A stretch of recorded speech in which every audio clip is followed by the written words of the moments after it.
আজকে লাউয়ের ডাঁটার ভীষণ মজার একটি রেসিপি তোমাদের সাথে শেয়ার করব। মাছ দিয়ে রান্না করার চাইতে এভাবে রান্না করলে লাউয়ের ডাঁটার তরকারিটা খেতে অনেক ভালো লাগে। তো ফ্রেন্ডস, আমি তৃপ্তি আর তোমরা দেখছো তৃপ্তির রসুই ঘর। রেসিপিটি সম্পূর্ণ জানতে স্কিপ না করে পুরো ভিডিওটির সাথেই থাকো। তাহলে চলো রান্না শুরু করে দিই। প্রথমেই তরকারিটি রান্না করার জন্য লাউয়ের ডাঁটাগুলোকে সুন্দর করে কেটে নিয়েছি। ডাঁটাগুলোকে চারদিক থেকে ঘুরিয়ে ঘুরিয়ে আঁশগুলো তুলে নিয়েছি। এতে করে রান্না করার পর এগুলো নরম হয়ে যাবে আর খাওয়ার সময় অনেক সফট লাগবে। আর ডাঁটার আগায় যে ছোট ছোট কচি পাতাগুলো ছিল সেগুলো নিয়ে নিয়েছি। দুইটি মাঝারি সাইজের নতুন আলু এরকম লম্বা লম্বা করে টুকরা করে নিয়েছি। তোমরা চাইলে পুরান আলুও দিতে পারো।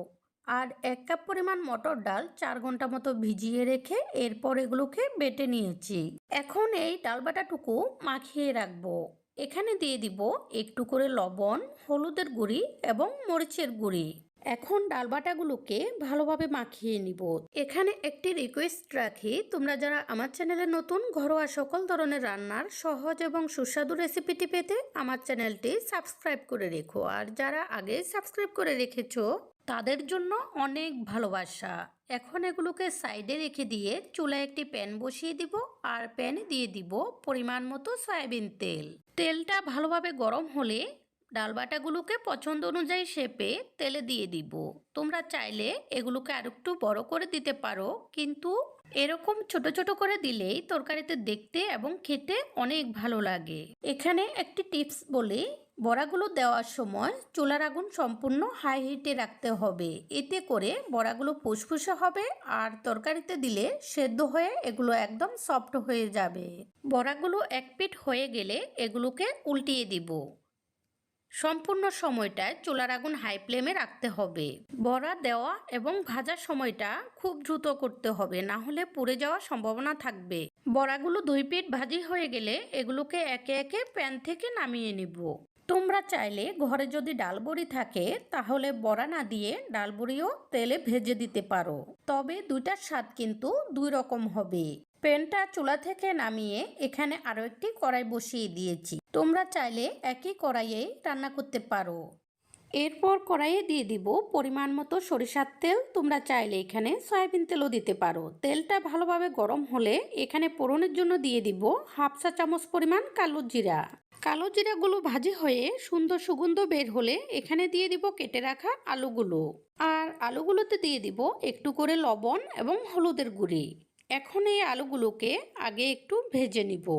যে কোনো তরকারিতেই আলু দিলে শুরুতেই আলুগুলোকে একটু ভেজে দিলে পরবর্তীতে তরকারিতে আলুগুলো খেতে অনেক মজা লাগে। চুলার আগুন মিডিয়াম আঁচে রেখে নেড়ে নেড়ে কিছুক্ষণ ভাজি করলে আলুগুলো খুব সুন্দরভাবে ভাজি হয়ে যাবে। এরপর আলুগুলো ভাজি হয়ে গেলে এখানে একটু করে জল দিয়ে দিব। জল দিয়ে দিলে যে মশলাগুলো দিব কষানোর সময় এই মশলাগুলো পুড়ে যাবে না। এরপর এখানে আমি 1.5 চা চামচ পরিমাণ জিরা গুঁড়া দিয়ে দিব, পরিমাণ মতো লবণ, হলুদের গুঁড়ি এবং মরিচের গুঁড়ি দিয়ে দিব। এ পর্যায়ে চুলার আগুনটি মিডিয়াম আঁচে রেখে নেড়ে নেড়ে কিছুক্ষণ এই মশলাগুলোকে কষাবো। মনে রাখতে হবে এই কষানোর উপরে তরকারির স্বাদটা অনেকটাই নির্ভর করে। এভাবে কিছুক্ষণ কষানোর পর মশলাগুলো থেকে সুন্দর সুগন্ধ বের হলে এখানে দিয়ে দিব কেটে রাখা ডাঁটাগুলো। এখন এই ডাঁটাগুলোকেও এগুলোর সাথে কিছুক্ষণ কষাবো। এতে করে ডাঁটার মধ্যে যে কাঁচা গন্ধটা থাকে সেটা চলে যাবে আর খুব সুন্দর সুগন্ধ বের হবে। এভাবে কিছুক্ষণ কষানোর পর এখানে দিয়ে দিব 1 চা চামচ চিনি আর অল্প করে জল দিয়ে দিব এগুলোকে সেদ্ধ করার জন্য। এখন এগুলোকে নেড়ে ভালোভাবে মিশিয়ে দিব। এরপর স্তূপ করে ঢাকনা দিয়ে দিব। ঢাকনা দিয়ে ভালোভাবে ফুটে উঠলে চুলার আগুনটি ডিম করে দিব। চুলার আগুন ডিম করে বসিয়ে রাখবো পরিমাণ মতো সেদ্ধ হওয়া পর্যন্ত। এখানে তোমরা তোমাদের পছন্দ অনুযায়ী এগুলোকে সেদ্ধ করে নিতে পারো। এরপর সেদ্ধ হয়ে গেলে ঢাকনাটি তুলে নিব। এখন এখানে যে আলুগুলো আছে এই আলুগুলোকে কিছু ভেঙে দিব আর কিছু চামচ দিয়ে ডলে মিশিয়ে দিব। এতে করে ঝোলের ঘনত্বটা কিছুটা বেড়ে যাবে। এজন্য তরকারিটা খেতেও অনেক মজা লাগবে। তবে এই ডাঁটাগুলোকে বেশি সেদ্ধ করলে ডাঁটাগুলো আঁশ আঁশ খুলে যাবে, খেতে আর ভালো লাগবে না। এখন এখানে আমি ঝোলের জন্য পরিমাণ মতো জল দিয়ে দিব। আর ভেজে রাখা ডাল বড়াগুলো দিয়ে দিব।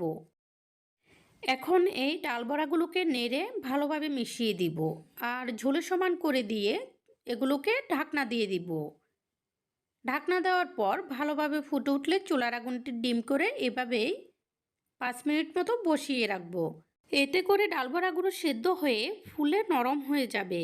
এরপর ঢাকনাটি তুলে নিব আর হালকাভাবে একটু নেড়ে দিব। এরপর চুলার আগুনটি নিভিয়ে দিব আর এভাবে চুলার উপরে তরকারিটা বসিয়ে রাখবো। কিছুটা ঠান্ডা হলে পরিবেশনের জন্য এটি সম্পূর্ণ প্রস্তুত হবে। এই তরকারিটা খেতে যে কতটা মজার হয় বুঝতে হলে অবশ্যই তোমাদেরকে ট্রাই করে দেখতে হবে। যদি রেসিপিটি পছন্দ হয়ে থাকে অবশ্যই লাইক, কমেন্ট এবং সাবস্ক্রাইব করে সাপোর্ট করবে। এই বলে আজকের মতো এখানেই বিদায় নিচ্ছি। পরবর্তীতে চলে আসবো নতুন কোনো রেসিপি নিয়ে।